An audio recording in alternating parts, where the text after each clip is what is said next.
So இன்றைக்கி வந்து மீன் தொக்கு எப்படி செய்யலாங்கிறது தான் பார்க்க போகிறோம். வாங்க பார்க்கலாம். ஸோ ஃபஸ்ட்டு வந்து இன்றைக்கி நான் வந்து கொடுவா மீன் வந்து ஒரு மீன் எடுத்திருக்கேன். நெக்ஸ்ட்டு வந்து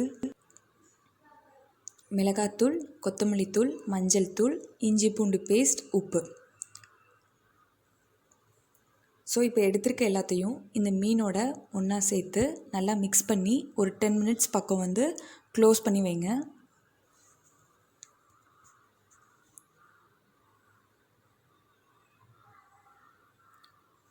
ஸோ 10 மினிட்ஸ்க்கு அப்புறம் இதை வந்து நம்ம எண்ணெயில் வந்து பொரிச்சு எடுக்க போகிறோம். ஸோ இதுக்கு தேவையான எண்ணெய் ஊற்றி நல்லா ஹீட் ஆனதுக்கப்புறம் ஒவ்வொரு மீனாக போட்டு ஒரு மீடியம் ஃப்ரை போதுங்க, ரொம்ப டீப் ஃப்ரை பண்ணிட வேண்டாம், ஒரு மீடியமாக ஃப்ரை பண்ணி எடுத்துக்கோங்க.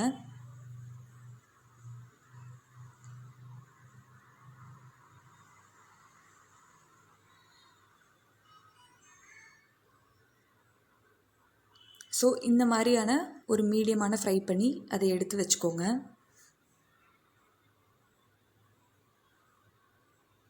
ஸோ நெக்ஸ்ட்டு தொக்கு எப்படி செய்யலாங்கிறத பார்க்கலாம். வெங்காயம், தக்காளி, மிளகாய்த்தூள், வெந்தயம், கடுகு, கொத்தமல்லி தூள், மஞ்சள் தூள், உப்பு, இஞ்சி பூண்டு பேஸ்ட் எடுத்திருக்கேன். ஸோ இப்போ வந்து தேவையான அளவு எண்ணெய் ஊற்றிட்டு எண்ணெய் ஹீட் ஆனதுக்கப்புறம் கடுகு சேர்த்துக்கோங்க. கடுகு பொரிஞ்சதுக்கப்புறம்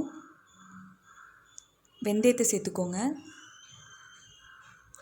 ஸோ இது ரெண்டும் இப்போ வந்து இது நல்லா பொரிஞ்சதுக்கப்புறம் வெங்காயம் ஆட் பண்ணிக்கோங்க. வெங்காயம் வந்து தொக்குக்கு செய்கிறப்ப நல்லா வதங்கணும். ஸோ இப்போ லைட்டாக உப்பு சேர்த்து நல்லா வதக்கிக்கோங்க.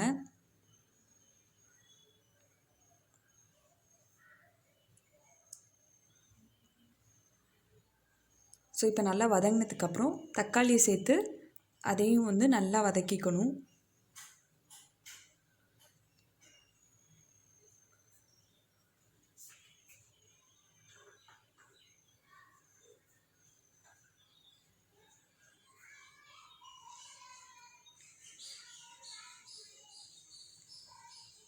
ஸோ இது மாதிரி நல்லா ஒரு பேஸ்ட் கன்சிஸ்டன்சிக்கு நல்லா வரணும்.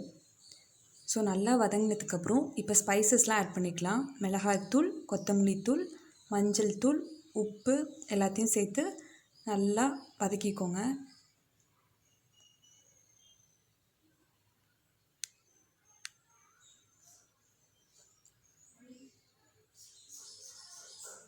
நெக்ஸ்ட்டு இஞ்சி பூண்டு பேஸ்ட்டு அதையும் போட்டு அதோட ரா ஃப்ளேவர் போகிற அளவுக்கு நல்லா வதக்கிக்கோங்க.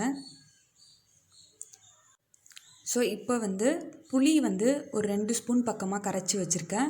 அதை ஆட் பண்ணி நல்லா குக் பண்ணிக்கோங்க. ஸோ இது மாதிரி நல்லா அந்த எண்ணெய் விடும். அந்த மாதிரி டைமில் தான் வந்து இப்போ மீனை வந்து நம்ம ஆட் பண்ண போகிறோம்.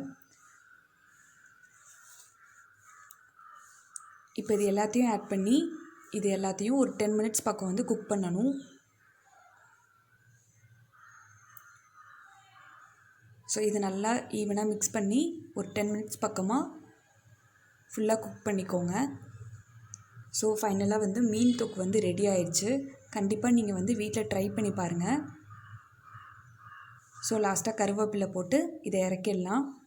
ஸோ இதை ட்ரை பண்ணி பார்த்துட்டு உங்கள் ஃபீட்பேக்கை மறக்காமல் எங்கள் சேனலில் போஸ்ட் பண்ணுங்கள். பை.